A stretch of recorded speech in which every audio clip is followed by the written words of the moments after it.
Maledetti. Maledetto Duce. E tutti noi a credergli. Un dittatore come il suo amico tedesco. Gli italiani non si vendono. Come ho fatto a non capire prima? Non mi prenderanno, io non mi arrendo.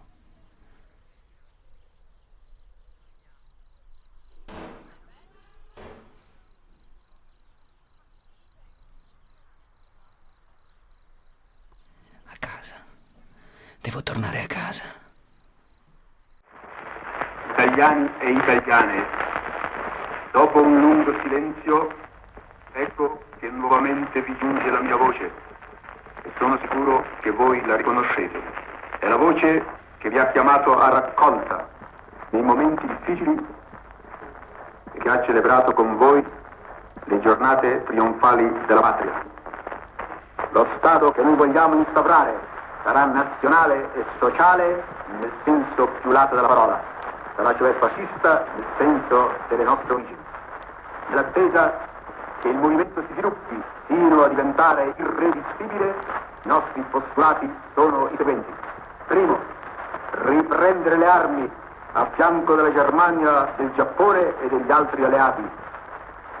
La guerra era cominciata nel 1940 e si arriva all'8 settembre dopo la caduta, il 25 luglio dello stesso anno del 43, del fascismo. E in un momento di disperazione nazionale. Sì, sono giornate dall'8 settembre per una quindicina di giorni dopo di straordinari cambiamenti. Insomma.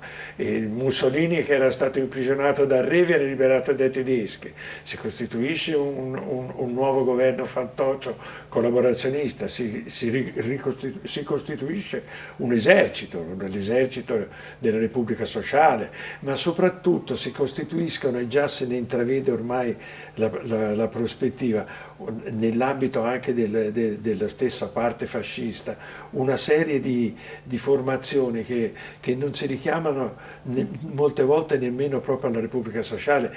La resistenza ha inizio proprio dagli stessi militari.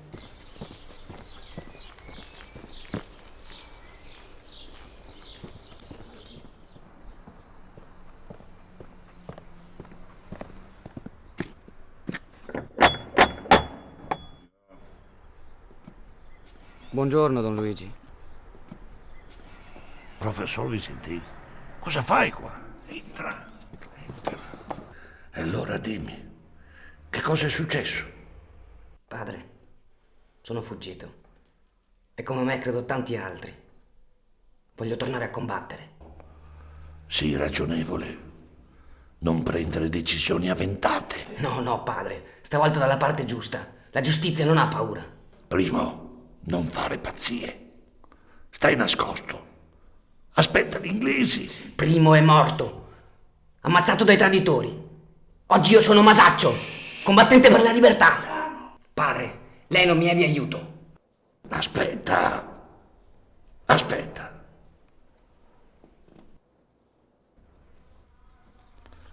Forse qualcuno c'è. Domani sera vai alla casa di Trentin e chiedi di Sartor. Hai capito? Grazie, padre. Per adesso non posso fare altro. La resistenza ha varie rappresentanze. Quella dei partigiani che si stabilizzano subito dopo l'8 settembre per non essere catturati dai tedeschi intanto, perché 600.000 e più di soldati vengono catturati dai tedeschi e portati nella Germania, dove loro poi rifiuteranno per la stragrande maggioranza di partecipare al nuovo esercito tedesco.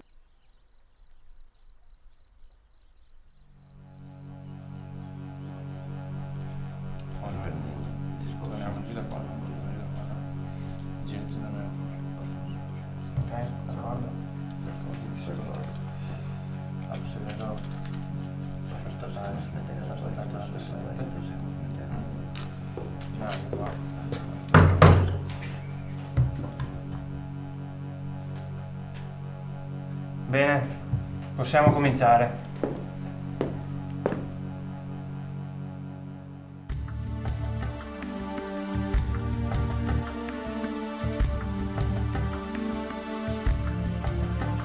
La prima fase della Resistenza va dal settembre del 1943 all'inverno del 44. In questo periodo sono soprattutto i militari sbandati dell'ex esercito regio a formare i battaglioni partigiani.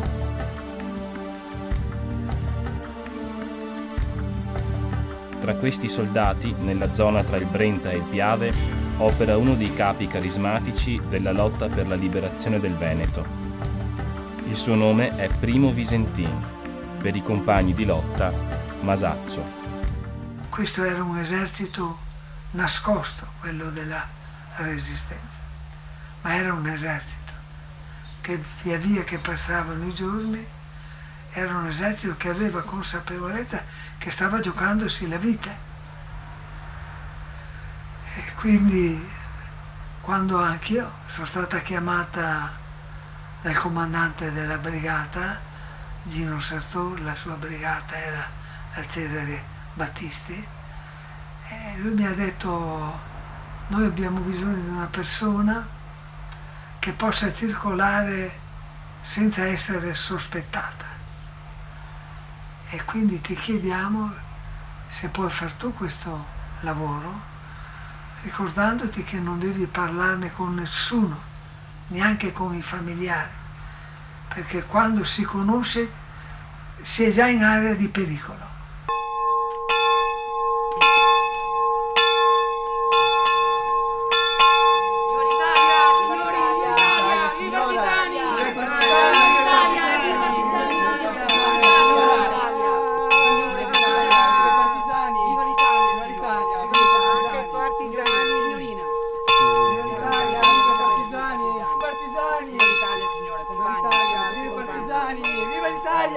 Partigiani!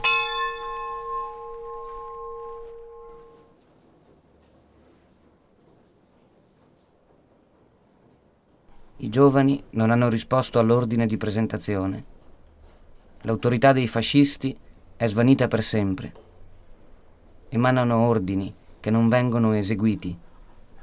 Minacciano pene che non possono infliggere. Questi sono i fascisti, avvelenati dalla loro rabbia, morenti come il loro duce. Si vendicheranno. Non resta loro che la rabbia del lupo ferito. Temo la loro vendetta. Li sento ringhiare tutte le notti.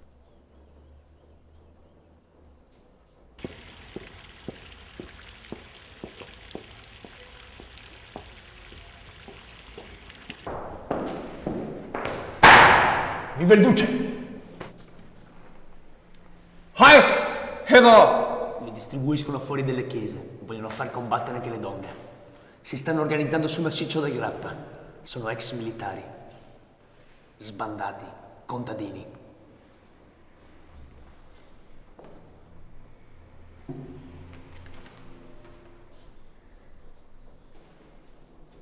Die Banditen.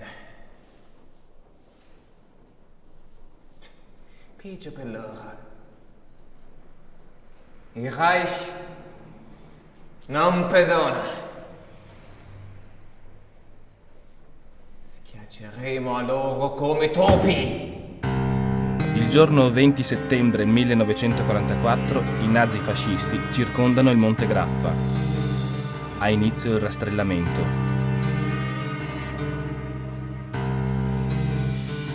Dopo un intero giorno passato a resistere sulle proprie posizioni, le bande partigiane cominciano a disgregarsi. A parte quei pochi che riusciranno a passare attraverso le maglie del nemico, tutti i combattenti del Grappa saranno o fucilati sul posto o torturati e impiccati nei giorni a seguire. È la crisi più acuta del movimento di liberazione veneto. 10 giorni dopo, Masaccio e compagni formeranno la brigata Martiri del Grappa. Ci sono uomini da salvare, armi da recuperare, la resistenza continua.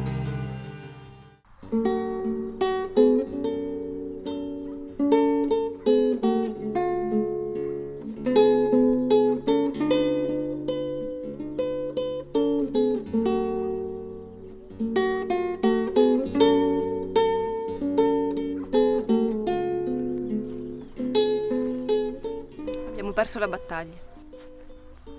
No, non è questo il momento di abbattersi. La guerra non è finita. E noi dobbiamo pensare ai compagni scampati alla morte. Sì, ma io ho paura prima. Tutti abbiamo paura, Tina. Tutti.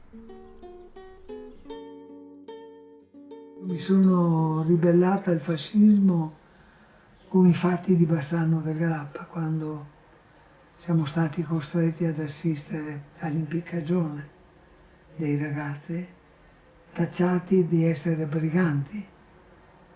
Erano i nostri compagni di scuola.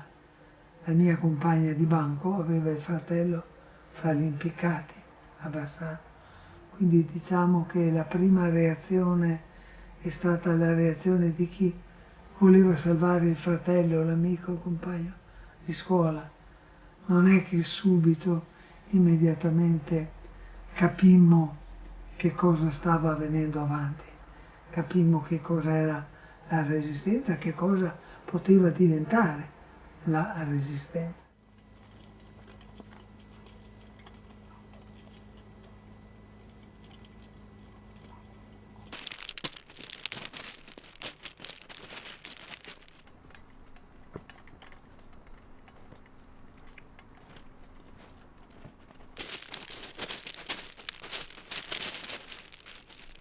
Niemand's da, heute Abend. Ja. Gib mir eine.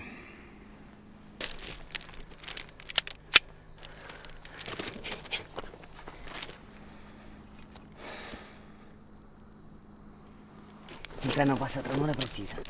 Abbiamo giusto il tempo di mettere la carica e nasconderci. Comandante, quando sarà tutto finito, festeggeremo col vino rosso. Sicuro, Enzo, sicuro. Ora facciamo presto a tirare via di qua. Masaccio, come Gino Sartor, perché sono emersi a un certo momento? La risposta è perfino troppo semplice. Perché erano i più bravi a comandare.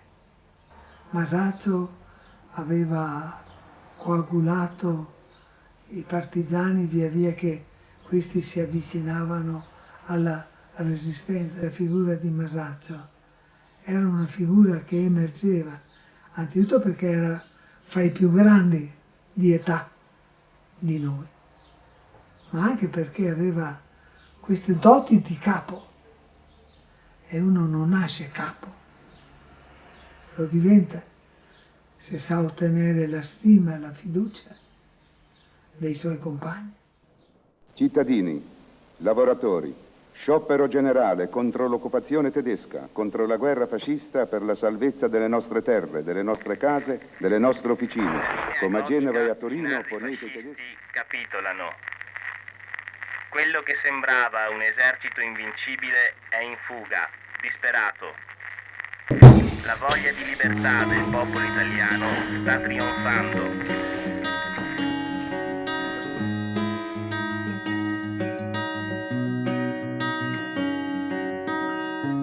Il mese di aprile del 45 sarà decisivo per le sorti della guerra.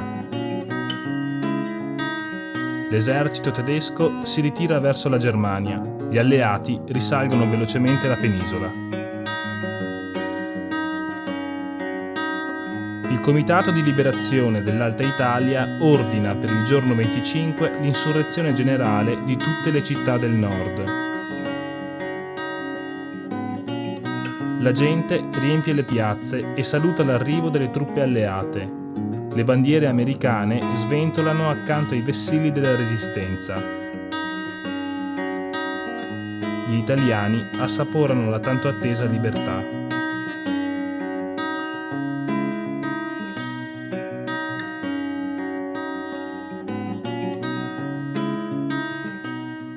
La questione delle rappresaglie, soprattutto anche qui nelle nostre province venete, ha dato luogo per 60 anni, fino ai nostri giorni, a un grave problema, anche interpretativo della rappresaglia, perché la gente del luogo che ha dovuto pagare a caro prezzo, con morti e con varie perdite, ha detto in un modo un po' semplicistico, insomma, questi tedeschi si stavano ritirando, e il buonsenso dice che al nemico che fugge ponti d'oro. In effetti questo ponte d'oro voleva dire dare la possibilità ai tedeschi di ricostituire una nuova linea di resistenza. Pensate alla possibilità che avevano, arretrando, di fermarsi sul Grappa o sull'altipiano di Asago, per dire, quindi costituendo una delle solite linee che si erano già riprodotte in Italia. Quindi questi caduti, queste rappresaglie, è stato un grave contributo, ma in qualche modo ha condizionato però ormai l'impossibilità di ricostituire un'altra linea. Il 29 aprile del 1945 la guerra in Veneto non era ancora conclusa.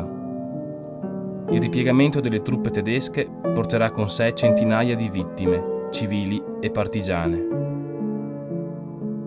A Castello di Godego, la divisione delle SS Falco, dopo aver rastrellato decine e decine di persone tra i paesi di San Giorgio in Bosco, Sant'Anna Morosina, Villa del Conte e San Martino di Lupari, le condurrà in aperta campagna e le fucilerà.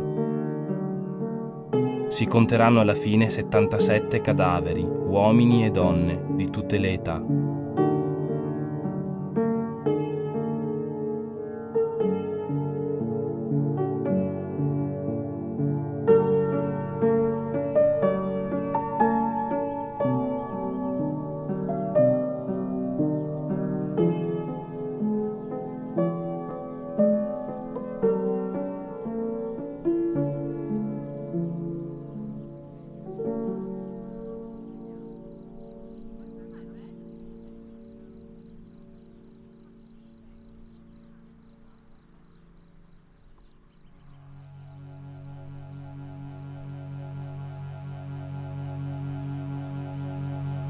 Io sono Primo Visentin, e sono molti. Nome di battaglia Masaccio, e sono molti. Comandante della brigata Martiri del Grappa, morto il 29 aprile del 45 nella finale insurrezione. Medaglia d'oro per la Resistenza, come molti compagni di lotta, ucciso in combattimento. Figlio di contadini, conosco la fame. Maestro di ribelli e di bambini, ho vissuto per la libertà e so che la fame uccide e la libertà deve insegnare come uccidere la fame.